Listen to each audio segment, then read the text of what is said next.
ನಮ್ಮ ಕನ್ನಡ ಭಾಷೆಯ ಬಗ್ಗೆ ಎಲ್ಲರೂ ತಿಳಿದುಕೊಂಡಿರಬೇಕು ಅಂತ ನಮ್ಮ ಸರ್ಕಾರ, ತಜ್ಞರು ಡಿಪ್ಲೊಮೊನಲ್ಲಿ ಸಹ ಕನ್ನಡ ಭಾಷೆಯ ಕೆಲವು ವಿಷಯಗಳನ್ನು ಅಭ್ಯಾಸ ಮಾಡಬೇಕು ಅಂತ ವಿವಿಧ ಸೆಮಿಸ್ಟರ್ಗಳಲ್ಲಿ ವಿವಿಧ ಬಗೆಯ ಪಠ್ಯಗಳನ್ನು ಅಳವಡಿಸಿದ್ದಾರೆ.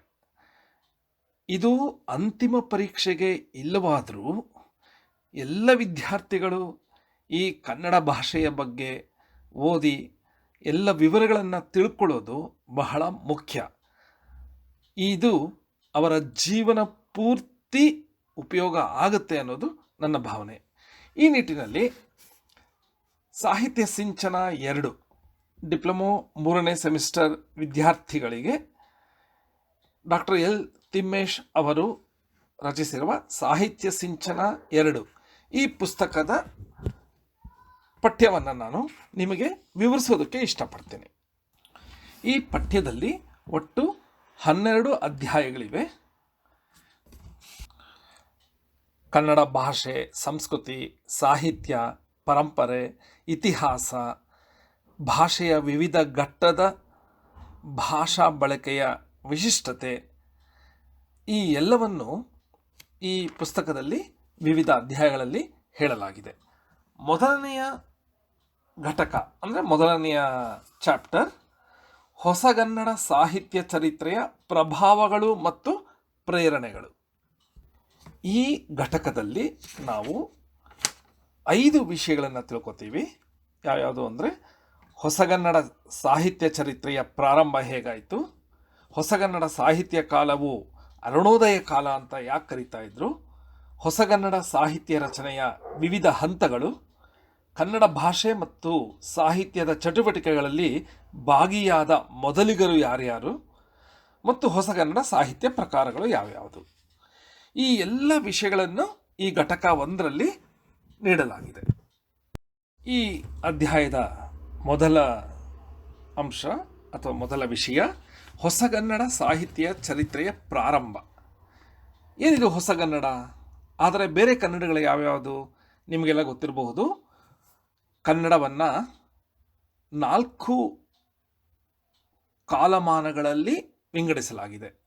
ಮೊದಲನೇದು ಪೂರ್ವದ ಹಳಗನ್ನಡ, ಹಳಗನ್ನಡ, ನಡುಗನ್ನಡ, ಹೊಸಗನ್ನಡ. ನಾವು ಈ ಅಧ್ಯಾಯದಲ್ಲಿ ಹೊಸಗನ್ನಡದ ಬಗ್ಗೆ ತಿಳ್ಕೊಳ್ಳೋಣ. ಕನ್ನಡ ಭಾಷೆ ಸುಮಾರು ಕ್ರಿಸ್ತಪೂರ್ವ 450-350ರಿಂದ ಆದಿದ್ರಾವಿಡ ಭಾಷೆಯಿಂದ ಹೊರಹೊಮ್ಮಿ ಪ್ರತ್ಯೇಕ ಭಾಷೆಯಾಗಿ ರೂಪುಗೊಳ್ತು ಅಂತ ಕೆಲವು ಕಡೆ ಹೇಳಲಾಗಿದೆ. ಅಲ್ಲಿಂದ ಕನ್ನಡವು ವಿವಿಧ ರೂಪಗಳನ್ನು ತೆಗೆದುಕೊಂಡಿದೆ. ಮೊದಲು ಪೂರ್ವದ ಹಳಗನ್ನಡ ಆಗಿ, ನಂತರ ಹಳಗನ್ನಡ, ನಂತರ ನಡುಗನ್ನಡ, ಕೊನೆಗೆ ಹೊಸಗನ್ನಡ ಅಂತ ಹೇಳಲಾಗಿದೆ.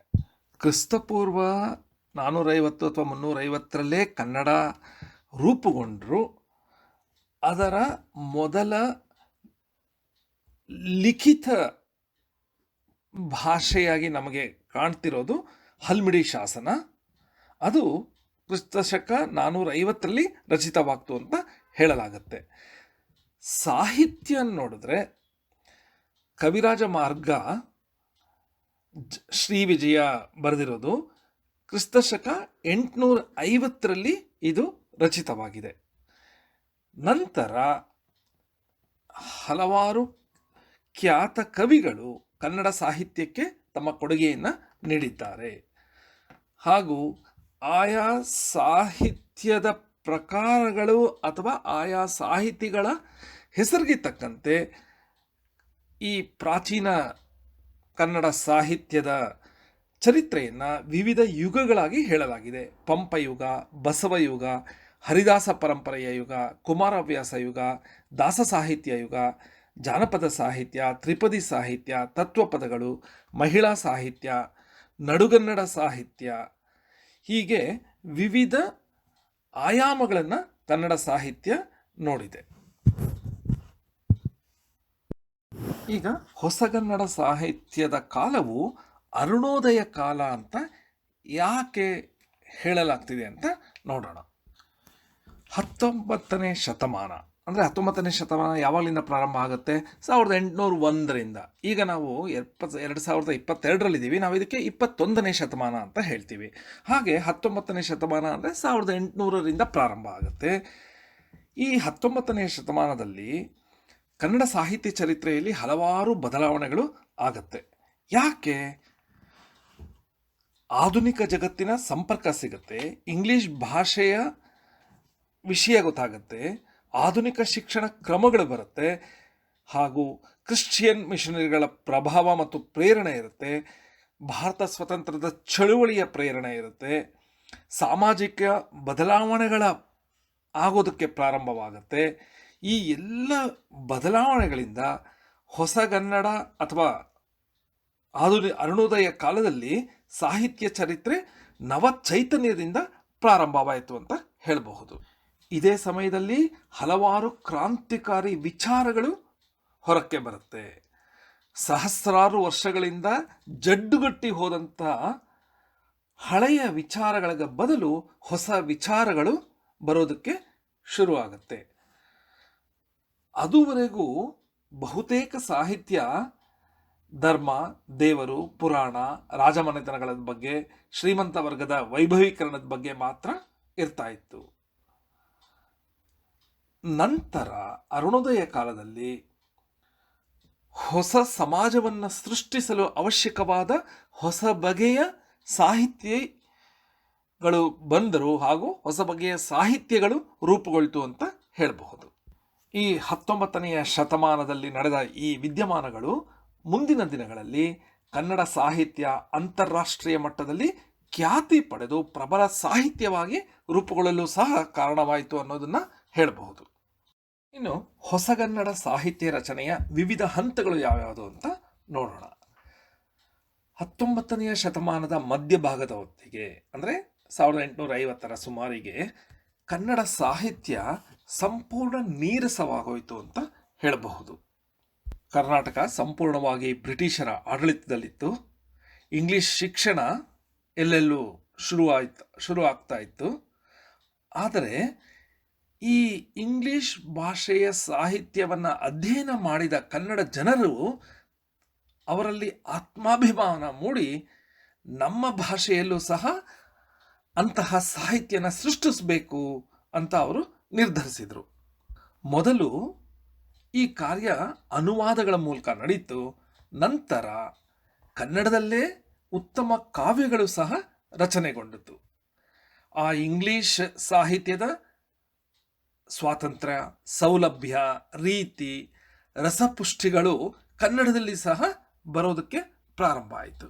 ಜೊತೆಗೆ ಪಾಶ್ಚಾತ್ಯ ವಿದ್ವಾಂಸರು ಸಹ ಕನ್ನಡಕ್ಕೆ ವಿವಿಧ ರೀತಿಯಲ್ಲಿ ಕೊಡುಗೆ ನೀಡಿದರು ಅಂತ ಹೇಳಬಹುದು. ಇವರು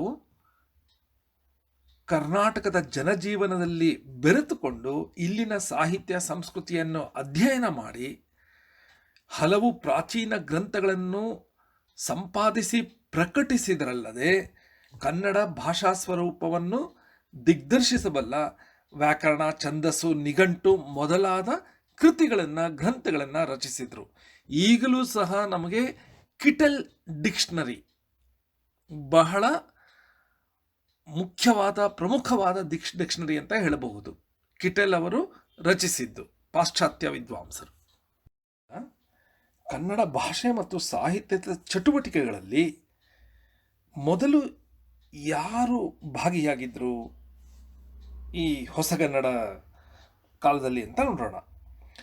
ಮೊದಲಿಗೆ ವಿದೇಶಿ ವಿದ್ವಾಂಸರಾದ, ಕನ್ನಡದಲ್ಲಿ ಸೇವೆ ಸಲ್ಲಿಸಿದರಾದ John Hand, William Reeve, Kittel, Ziegler, BL Rice, EP Rice ಮೊದಲಾದವರು ವಿವಿಧ ರೀತಿಯಲ್ಲಿ ಕನ್ನಡ ಸಾಹಿತ್ಯಕ್ಕೆ ಕೊಡುಗೆಯನ್ನು ನೀಡಿದ್ದಾರೆ. ಮೊಟ್ಟ ಮೊದಲ ಕನ್ನಡ ಸಾಹಿತ್ಯ ಚರಿತ್ರೆಯನ್ನು ಬರೆದವರು EP ರೈಸ್. ಕನ್ನಡ ಶಾಸ್ತ್ರಗಳ ಬಗ್ಗೆ ವಿಷಯ ಕಲೆ ಹಾಕಿದವರು ಪ್ಲೀಟ್. ಮೈಸೂರು ಗೆಜೆಟಿಯರ್ನ 2 ಸಂಪುಟಗಳನ್ನು, ಎಪಿಗ್ರಾಫಿಯ ಕರ್ನಾಟಕದ 12 ಸಂಪುಟಗಳನ್ನು ಹೊರತಂದವರು BL ರೈಸ್. ದ್ರಾವಿಡ ಭಾಷೆಗಳು ಅಂದರೆ ಯಾವ್ಯಾವುದು? ಕನ್ನಡ, ತಮಿಳು, ತೆಲುಗು, ಮಲಯಾಳಂ ಮೊದಲಾದ ಭಾಷೆಗಳ ತುಲನಾತ್ಮಕ ಅಂದರೆ ಕಂಪ್ಯಾರಿಸನ್, ಈ ಭಾಷೆಗಳ ವ್ಯಾಕರಣವನ್ನು ಕಂಪೇರ್ ಮಾಡಿದವರು ಕಾಲ್ಡ್ವೆಲ್. ಈ ಎಲ್ಲ ವಿದೇಶಿ ವಿದ್ವಾಂಸರು ಕನ್ನಡ ಭಾಷೆಗೆ ಅಪಾರವಾದ ಕೊಡುಗೆಯನ್ನು ನೀಡಿದ್ದಾರೆ ಅಂತ ಹೇಳಬಹುದು. ಇನ್ನು ಮೈಸೂರಿನ ಒಡೆಯರಾದ ಚಾಮರಾಜ ಒಡೆಯರವರು ಶ್ರೀ ಚಾಮರಾಜೇಂದ್ರ ಕರ್ನಾಟಕ ನಾಟಕ ಸಭಾವನ್ನು ಸ್ಥಾಪಿಸಿ ತಮ್ಮ ಜೊತೆಯಲ್ಲಿ ಇದ್ದ ಪಂಡಿತರನ್ನು ಕರೆತು ನಾಟಕ ರಚನೆ ಮಾಡಿ ಅಂತ ಪ್ರೋತ್ಸಾಹಿಸಿದರು. ಆಗ ಅಭಿನವ ಕಾಳಿದಾಸ ಅಂತ ಪ್ರಸಿದ್ಧರಾಗಿದ್ದ ಬಸವಪ್ಪ ಶಾಸ್ತ್ರಿಗಳು ಹಲವಾರು ಸಂಸ್ಕೃತ ನಾಟಕಗಳನ್ನು, ಅದರಲ್ಲೂ ಶಾಕುಂತಲ ಎಂಬ ನಾಟಕವನ್ನು ಹಾಗೂ ಇಂಗ್ಲಿಶಿನ ಒಥೇಲೋ ಎಂಬ ನಾಟಕವನ್ನು ಶೂರಸೇನೆ ಚರಿತೆ ಎಂಬ ನಾಟಕವಾಗಿ ಭಾಷಾಂತರ ಮಾಡಿ ಕನ್ನಡ ಸಾಹಿತ್ಯ ಕ್ಷೇತ್ರಕ್ಕೆ ಕೊಟ್ಟರು. ಚಾಮರಾಜರ ನಂತರ ಪಟ್ಟಕ್ಕೆ ಬಂದ ನಾಲ್ವಡಿ ಕೃಷ್ಣರಾಜ ಒಡೆಯರ್ ಸಹ ಆಧುನಿಕ ಕನ್ನಡಕ್ಕೆ ಇದರ ಸಾಹಿತ್ಯವನ್ನು ಬೆಳವಣಿಗೆ ಮಾಡೋದಕ್ಕೆ ತಳಹದಿ ಅಂದರೆ ಅಡಿಪಾಯ ಅಂದರೆ ಫೌಂಡೇಶನ್ ಹಾಕಿದ್ರು ಅಂತ ಹೇಳಬಹುದು. ಇವರು ನೀಡಿದ 2 ಮುಖ್ಯ ಕಾಣಿಕೆಗಳು ಯಾವ್ಯಾವುದು ಅಂದರೆ ಕನ್ನಡ ಸಾಹಿತ್ಯ ಪರಿಷತ್ತು 1915ರಲ್ಲಿ ಪ್ರಾರಂಭ ಮಾಡಿದ್ರು ಮತ್ತು 1916ರಲ್ಲಿ ಮೈಸೂರು ವಿಶ್ವವಿದ್ಯಾನಿಲಯ ಪ್ರಾರಂಭ ಮಾಡಿದ್ರು. ಈ 2 ಸಂಸ್ಥೆಗಳಿಂದ ಆಧುನಿಕ ಕನ್ನಡ ಸಾಹಿತ್ಯ ಮತ್ತೊಂದು ಹಂತಕ್ಕೆ ಹೋಯಿತು ಅಂತ ಹೇಳಬಹುದು. ಈಗ ಹೊಸಗನ್ನಡ ಸಾಹಿತ್ಯ ಪ್ರಕಾರಗಳು ಯಾವ್ಯಾವುದು ಅಂತ ನೋಡೋಣ. ಹೊಸಗನ್ನಡ ಸಾಹಿತ್ಯ ಚರಿತ್ರೆಯು ವಿವಿಧ ಕಾಲಘಟ್ಟಗಳಲ್ಲಿ ಗುರುತಿಸಲಾಗುತ್ತೆ. ಯಾವ್ಯಾವುದದು? ನವೋದಯ, ಮೊದಲು ನವೋದಯ, ನಂತರ ನವ್ಯ, ಪ್ರಗತಿಶೀಲ, ದಲಿತ ಬಂಡಾಯ, ಈ 4 ಹಂತಗಳು ಹೊಸಗನ್ನಡ ಸಾಹಿತ್ಯ ಚರಿತ್ರೆಯ ಪ್ರಮುಖ ಹಂತಗಳು ಅಂತ ಹೇಳಬಹುದು.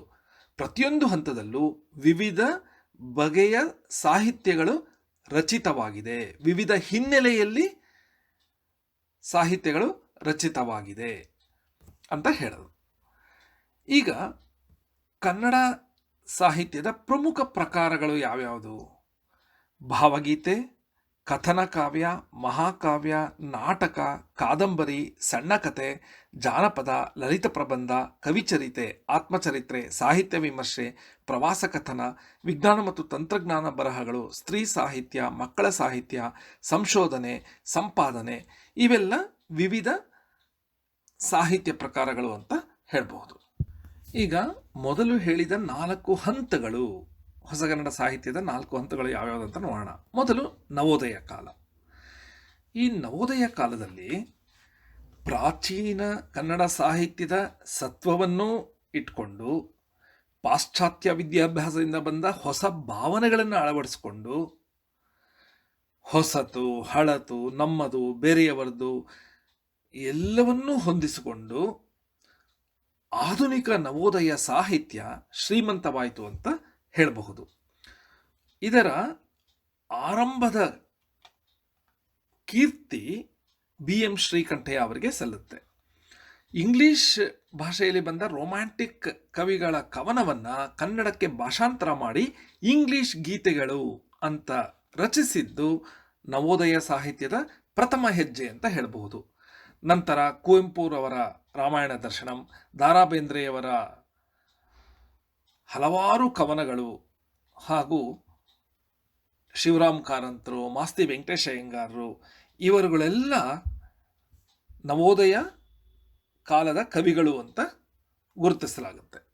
ನಂತರ 1950ರ ಸುಮಾರಿಗೆ ವಿ.ಕೃ. ಗೋಕಾಕ್ ಇವರಿಂದ ಆರಂಭವಾದ ನವ್ಯ ಕಾವ್ಯ ಪರಂಪರೆ ಹೊಸ ಶಾಖೆಯನ್ನು ಕಂಡಿತು ಅಂತ ಹೇಳಬಹುದು. ನವ್ಯ ಕಾವ್ಯ ಪರಂಪರೆಯನ್ನು ವಿ.ಕೃ. ಗೋಕಾಕ್ ಅವರು ಪ್ರಾರಂಭಿಸಿದರು. ಗೋಪಾಲಕೃಷ್ಣ ಅಡಿಗರ ಹೆಸರು ನವ್ಯ ಕಾಲದ ಕವಿಗಳಲ್ಲಿ ಮೊದಲ ಹೆಸರು ಗೋಪಾಲಕೃಷ್ಣ ಅಡಿಗರದು ಅಂತ ಹೇಳಬಹುದು. ಈ ನವ್ಯರ ಕವನಗಳಲ್ಲಿ ಸಂಪ್ರದಾಯ ಮತ್ತು ನವ್ಯತೆ ಅಂದರೆ ಹೊಸತನ ಸಮರಸವಾಗಿ ಬೆರೆತಿದೆ ಅಂತ ಹೇಳಬಹುದು. ತದನಂತರ ಇಂಗ್ಲಿಷ್ ಶಿಕ್ಷಣ ಪಡೆದ ಕೆಲವರು ವಿದೇಶಗಳಲ್ಲಿ ಜನಪದ ಸಾಹಿತ್ಯ ಎಷ್ಟು ಶ್ರೀಮಂತವಾಗಿದೆ ಅನ್ನೋ ತಿಳ್ಕೊಂಡು ಕರ್ನಾಟಕದ ವಿವಿಧೆಡೆ ಇದ್ದ ಜನಪದ ಸಾಹಿತ್ಯವನ್ನು ಸಂಗ್ರಹಿಸೋದಕ್ಕೆ ಶುರು ಮಾಡಿದ್ರು. ಹಾಲಂಗಿ ಸಹೋದರರಾದ ರೇವಪ್ಪ, ಮಧುರ ಚೆನ್ನ, ಸಿಂಪಿ ಲಿಂಗಣ್ಣ ಈ ಮೂವರು ಹೊರತಂದ ಗರತಿಯ ಹಾಡು ಕನ್ನಡದ ಮೊಟ್ಟ ಮೊದಲ ಜನಪದ ಸಂಗ್ರಹ. ಇದೇ ಸಮಯದಲ್ಲಿ ಆನಾಕ್ರು, ತಾರಾಸು ಅವರ ನೇತೃತ್ವದಲ್ಲಿ ಪ್ರಗತಿಶೀಲ ಸಾಹಿತ್ಯ ಸಹ ರಚನೆಯಾಯಿತು. ನಂತರ 1970 ನಂತರ ದೇವನೂರು ಮಹಾದೇವ, ಸಿದ್ಧಲಿಂಗಯ್ಯ ಇವರುಗಳು ದಲಿತ ಸಾಹಿತ್ಯ ಪರಂಪರೆಯನ್ನು ಪ್ರಾರಂಭಿಸಿದರು ಅಂತ ಹೇಳಬಹುದು. ಈ ಎಲ್ಲ ಹಂತಗಳಲ್ಲೂ ಪಾಶ್ಚಾತ್ಯ ಸಾಹಿತ್ಯದಲ್ಲಿ ಕಂಡುಬರುವ ಎಲ್ಲ ಬಗೆಯ ಗದ್ಯ ಪ್ರಕಾರಗಳು, ಯಾವ್ಯಾವುದು ಗದ್ಯ ಪ್ರಕಾರ? ಕಾದಂಬರಿ, ಸಣ್ಣಕಥೆ, ಜೀವನ ಚರಿತ್ರೆ, ನಾಟಕ, ಪ್ರಬಂಧ, ಹರಟೆ, ಪ್ರವಾಸ ಸಾಹಿತ್ಯ, ಈ ಥರದ ಎಲ್ಲ ಗದ್ಯ ಪ್ರಕಾರಗಳು ಕನ್ನಡದಲ್ಲೂ ಸಹ ಬೆಳೆದು ಬಂತು.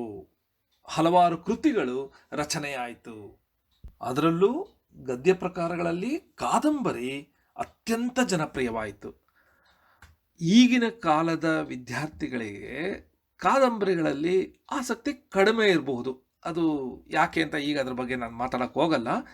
ಆದರೆ 80-90 ದಶಕಗಳಲ್ಲಿ ವಿದ್ಯಾರ್ಥಿಗಳು 5-6ನೇ ತರಗತಿಯಿಂದಲೇ ಕಾದಂಬರಿಗಳನ್ನು ಓದ್ತಾ ಇದ್ರು. ಅದಕ್ಕೆ ಕಾರಣಗಳು ಹಲವಾರು. ಆ ಕಾದಂಬರಿಗಳು ಪತ್ತೇದಾರಿ ಕಾದಂಬರಿಗಳು, ಸಾಮಾಜಿಕ ಕಾದಂಬರಿಗಳು, ವೈಜ್ಞಾನಿಕ ಕಾದಂಬರಿಗಳು, ರೋಮಾಂಚಕ ಕಾದಂಬರಿಗಳು, ಸಾಮಾಜಿಕ, ಕೌಟುಂಬಿಕ, ಐತಿಹಾಸಿಕ, ಈ ಥರ ವಿವಿಧ ಬಗೆಯ ಕಾದಂಬರಿಗಳಲ್ಲಿ ವಿದ್ಯಾರ್ಥಿಗಳು ಮತ್ತು ಅದರಲ್ಲೂ ಈ ಮನೆಯಲ್ಲೇ ಇದ್ದ ಹೆಣ್ಣು ಮಕ್ಕಳು ಸಹ, ಗೃಹಿಣಿಯರು ಸಹ ಕಾದಂಬರಿಗಳನ್ನು ಓದೋದ್ರಲ್ಲಿ ಬಹಳ ಫೇಮಸ್ ಆಗಿದ್ರು ಅಂತ ಹೇಳ್ಬೋದು. ಆದರೆ ಈಗ ಮೊಬೈಲ್, TV ಬಂದ ಮೇಲೆ ಕಾದಂಬರಿ ಓದೋದು ಬಹಳ ಕಡಿಮೆ ಆಗಿದೆ. ಅದು ಸತ್ಯವಾದ ವಿಷಯ. ಈ ಕಾದಂಬರಿಗಳ ನಂತರ 2ನೇ ಸ್ಥಾನದಲ್ಲಿ ಬರುವ ಸಾಹಿತ್ಯ ಪ್ರಕಾರ ಸಣ್ಣ ಕಥೆಗಳು. ಈಗ ನಾವು ಸುಧಾ, ತರಂಗ ಅದರಲ್ಲೆಲ್ಲ ಎಷ್ಟೊಂದು ಕಥೆಗಳು ಬರುತ್ತೆ ಗೊತ್ತಾ? ಆ ತರಹದ ಕಥೆಗಳನ್ನು ಪುಸ್ತಕಗಳ ರೂಪದಲ್ಲಿ ತರ್ತಾ ಇದ್ರು. ಒಂದು ಪುಸ್ತಕದಲ್ಲಿ ಒಂದು 50 ಕತೆ, 60 ಕತೆ ಆ ಥರ ಇರ್ತಾ ಇತ್ತು.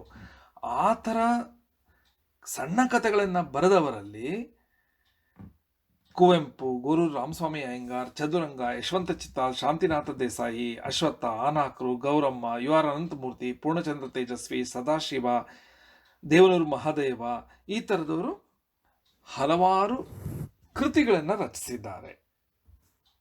ಮಾಸ್ತಿ ವೆಂಕಟೇಶ ಅಯ್ಯಂಗಾರರ ಸಣ್ಣ ಕಥೆಗಳು ಬಹಳ ಫೇಮಸ್ ಆದ ಒಂದು ಪುಸ್ತಕ ಅಂತ ಹೇಳಬಹುದು. ಇನ್ನು ಕಾದಂಬರಿ ಮತ್ತು ಸಣ್ಣ ಕಥೆಗಳು ಬಿಟ್ಟರೆ ನಾಟಕಗಳು ಹಲವಾರು ಕನ್ನಡದಲ್ಲಿ ರಚಿತವಾಯಿತು. ಈ ನವೋದಯ ಕಾಲದಲ್ಲಿ ಇದರ ಪ್ರಾರಂಭಿಸಿದ ಮತ್ತು ಈ ವಿಷಯದಲ್ಲಿ ಅತಿ ಹೆಚ್ಚು ಕೆಲಸ ಮಾಡಿದವರು, ನಾಟಕಗಳನ್ನ ಬಗ್ಗೆ ಅತಿ ಹೆಚ್ಚು ಕೆಲಸ ಮಾಡಿದವರು TP ಕೈಲಾಸಂ ಅಂತ ಹೇಳಬಹುದು. ಶ್ರೀರಂಗ, ಕುವೆಂಪು, ಮಾಸ್ತಿ, ಶಿವರಾಮ್ ಕಾರಂತರು, ಪರ್ವತವಾಣಿ, ಪೂತಿನ, ವಿ ಸೀತಾರಾಮಯ್ಯ ಮೊದಲಾದವರು ಸಹ ಅನೇಕ ನಾಟಕಗಳನ್ನು ರಚಿಸಿದ್ದಾರೆ.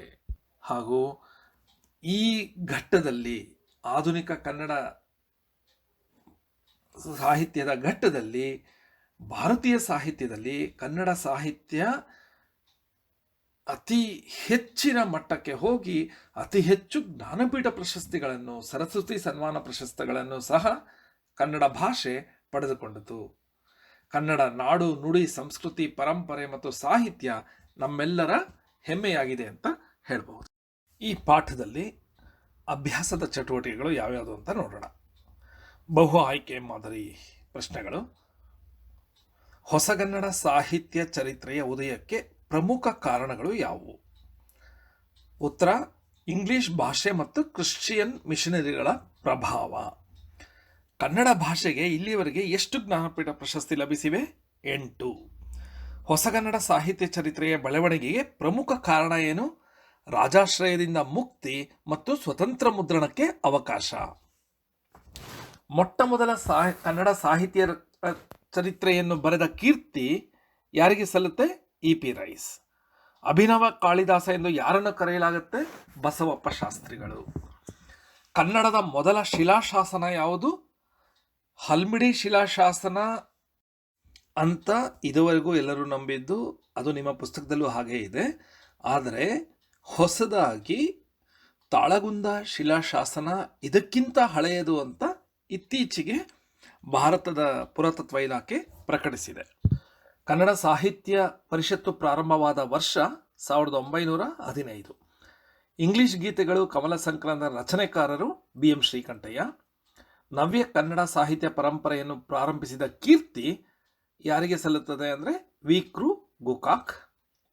ಆಧುನಿಕ ಕನ್ನಡದ ಮೊಟ್ಟ ಮೊದಲ ಜನಪದ ಸಂಗ್ರಹ ಗ್ರಂಥ ಯಾವುದು ಅಂದರೆ ಗರತಿಯ ಹಾಡು. ಶುದ್ಧ ಕನ್ನಡ ಸಾಹಿತ್ಯದಲ್ಲಿ ಸಾಮಾಜಿಕ ನಾಟಕಗಳನ್ನು ರಚಿಸಿದ ಕೀರ್ತಿ ಯಾರಿಗೆ ಸಲ್ಲುತ್ತೆ ಅಂದರೆ TP ಕೈಲಾಸಂ. ಈಗ ಕೆಳಕಂಡ ಪ್ರಶ್ನೆಗಳಿಗೆ 1 ಅಥವಾ 2 ವಾಕ್ಯಗಳಲ್ಲಿ ಉತ್ತರಿಸಿ ಅಂದರೆ, ಹೊಸಗನ್ನಡ ಸಾಹಿತ್ಯ ಚರಿತ್ರೆಯ ಉದಯಕ್ಕೆ ಕಾರಣವಾದ 2 ಅಂಶಗಳು ಯಾವುವು? 5 ಅಂಶಗಳಿವೆ, ಅದರಲ್ಲಿ ಯಾವುದಾದ್ರು 2 ಬರೀಬಹುದು. ಆಧುನಿಕ ಜಗತ್ತಿನ ಸಂಪರ್ಕ, ಆಧುನಿಕ ಶಿಕ್ಷಣ, ಇಂಗ್ಲಿಷ್ ಭಾಷೆಯ ಪರಿಚಯ, ಕ್ರಿಶ್ಚಿಯನ್ ಮಿಷನರಿಗಳ ಪ್ರಭಾವ, ಭಾರತ ಸ್ವಾತಂತ್ರ್ಯದ ಚಳುವಳಿಯ ಪ್ರಭಾವ. ಇವುಗಳಲ್ಲಿ ಯಾವುದಾದ್ರು 2 ಬರೀಬಹುದು. ಆಧುನಿಕ ಕನ್ನಡ ಸಾಹಿತ್ಯದ ಬೆಳವಣಿಗೆಗೆ ಮೈಸೂರು ರಾಜ್ಯದ ಅರಸರ ಕೊಡುಗೆಗಳು ಯಾವುವು ಅನ್ನೋದು 2ನೇ ಪ್ರಶ್ನೆ. ಅದಕ್ಕೆ ಉತ್ತರ ಚಾಮರಾಜ ಒಡೆಯರ್ ಅವರು ಸ್ಥಾಪಿಸಿದ ಜಯ ರಾಜೇಂದ್ರ ನಾಟಕ ಸಭಾ, ಅದರಿಂದ ಹಲವಾರು ನಾಟಕಗಳು ರಚಿತವಾಯಿತು. ನಾಲ್ವಡಿ ಕೃಷ್ಣರಾಜ ಒಡೆಯರ್ ಅವರು ಸ್ಥಾಪಿಸಿದ ಕನ್ನಡ ಸಾಹಿತ್ಯ ಪರಿಷತ್ತು 1915ರಲ್ಲಿ ಮತ್ತು ಮೈಸೂರು ವಿಶ್ವವಿದ್ಯಾನಿಲಯ 1916ರಲ್ಲಿ. 3ನೇ ಪ್ರಶ್ನೆ, ಕನ್ನಡ ಭಾಷೆಯ ಅಭಿವೃದ್ಧಿಗೆ ಶ್ರಮಿಸಿದ ವಿದೇಶಿ ಹಿನ್ನೆಲೆಯ ಬರಹಗಾರರು ಯಾರು?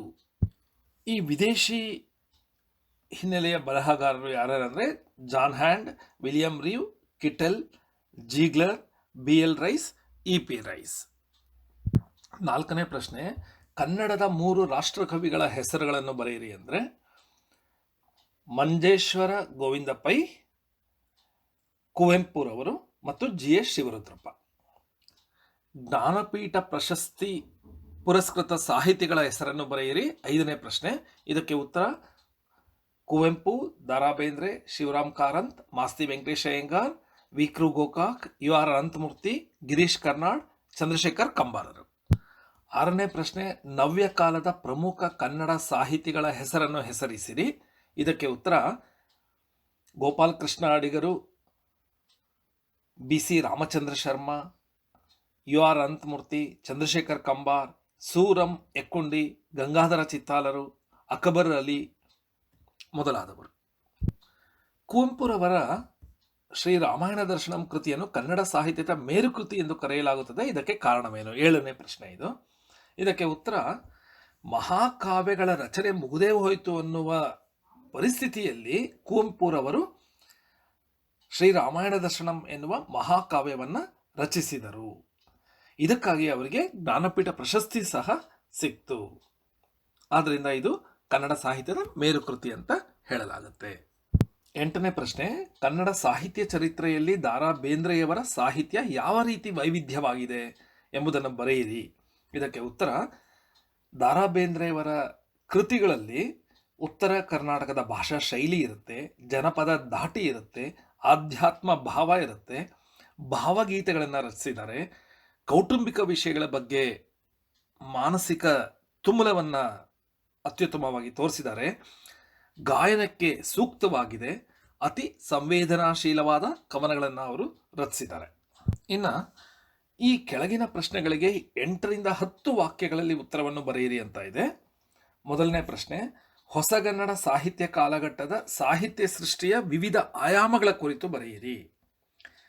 ಈ ಹೊಸಗನ್ನಡದ ಸಾಹಿತ್ಯದ ವಿವಿಧ ಆಯಾಮಗಳು ಯಾವ್ಯಾವುದು ಅಂದರೆ, ಮೊದಲನೇದಾಗಿ ಧರ್ಮ, ದೇವರು, ರಾಜ ಮೊದಲಾದ ವಿಷಯಗಳಿಂದ ಹೊರಬಂದು ಹೊಸ ವಿಷಯಗಳ ಬಗ್ಗೆ ಹೊಸ ರೀತಿಯಲ್ಲಿ ಸಾಹಿತ್ಯ ಸೃಷ್ಟಿ ನಡೀತು. ವಿವಿಧ ಪ್ರಕಾರಗಳಲ್ಲಿ ಸಾಹಿತ್ಯ ರಚನೆ ಆಯಿತು.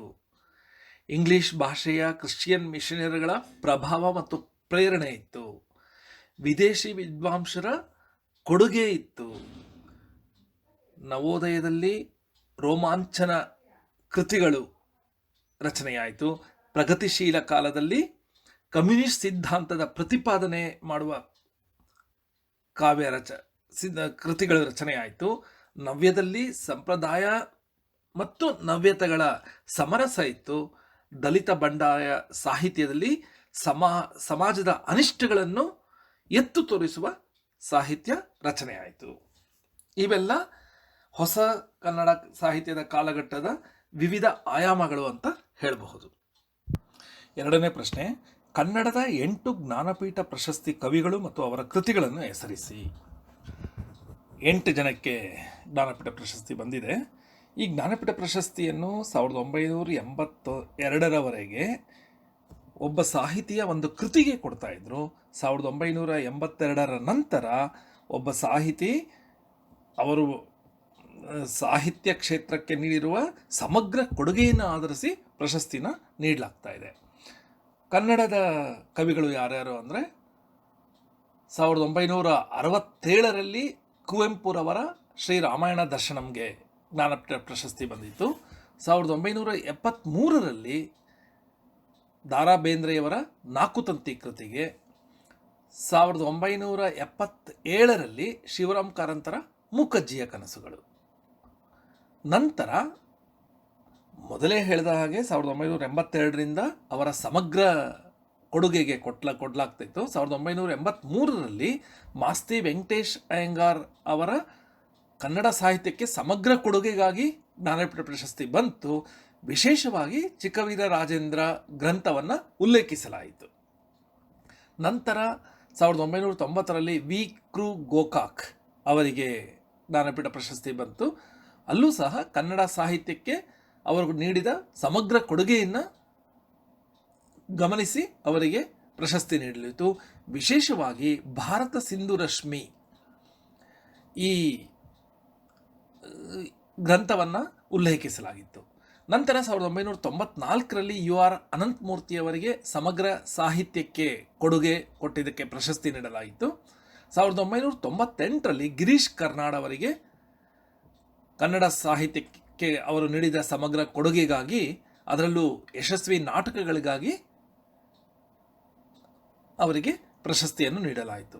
8ನೇವರಾಗಿ 2010ರಲ್ಲಿ ಚಂದ್ರಶೇಖರ್ ಕಂಬಾರರಿಗೆ ಅವರು ಕನ್ನಡ ಸಾಹಿತ್ಯಕ್ಕೆ ನೀಡಿದ ಕೊಡುಗೆಗಾಗಿ ಜ್ಞಾನಪೀಠ ಪ್ರಶಸ್ತಿಯನ್ನು ನೀಡಲಾಯಿತು. ಇನ್ನು 3ನೆಯ ಪ್ರಶ್ನೆ, ಆಧುನಿಕ ಕನ್ನಡ ಸಾಹಿತ್ಯ ಚರಿತ್ರೆಯು ಶ್ರೀಮಂತಗೊಳ್ಳಲು ಪ್ರಮುಖ ಕಾರಣಗಳು ಯಾವುವು?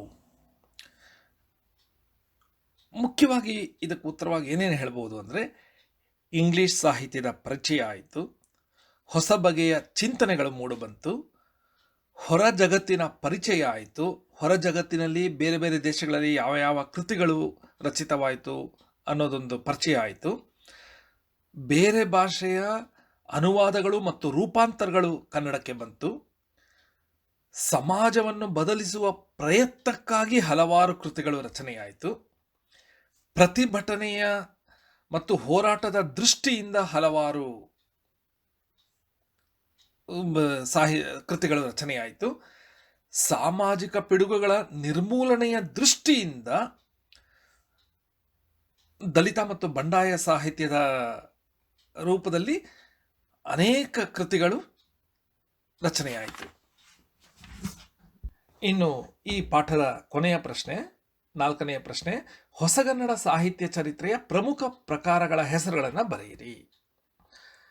ಹೊಸಗನ್ನಡ ಸಾಹಿತ್ಯದ ಪ್ರಮುಖ ಪ್ರಕಾರಗಳು ಯಾವ್ಯಾವುದು ಅಂದರೆ, ಭಾವಗೀತೆ, ಕಥನ ಕಾವ್ಯ, ಮಹಾಕಾವ್ಯ, ನಾಟಕ, ಕಾದಂಬರಿ, ಸಣ್ಣ ಕತೆ, ಜಾನಪದ, ಲಲಿತ ಪ್ರಬಂಧ, ಕವಿಚರಿತೆ, ಆತ್ಮಚರಿತ್ರೆ, ಸಾಹಿತ್ಯ ವಿಮರ್ಶೆ, ಪ್ರವಾಸ ಕಥನಗಳು, ವಿಜ್ಞಾನ ಮತ್ತು ತಂತ್ರಜ್ಞಾನ ಬರಹಗಳು, ಸ್ತ್ರೀ ಸಾಹಿತ್ಯ, ಮಕ್ಕಳ ಸಾಹಿತ್ಯ, ಸಂಶೋಧನಾ ಸಾಹಿತ್ಯ, ಸಂಪಾದನೆ ಮಾಡಿದ ಕೃತಿಗಳು, ಇವೆಲ್ಲ ವಿವಿಧ ಸಾಹಿತ್ಯ ಪ್ರಕಾರಗಳು ಅಂತ ಹೇಳಬಹುದು.